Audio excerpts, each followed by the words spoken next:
itu kita serahkan kepada Allah.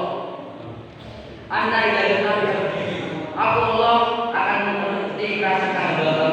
Jadi kalau kita berpikiran, nanti ujian masih jelek, nanti saya mau ke sana masih hujan, jangan seperti itu.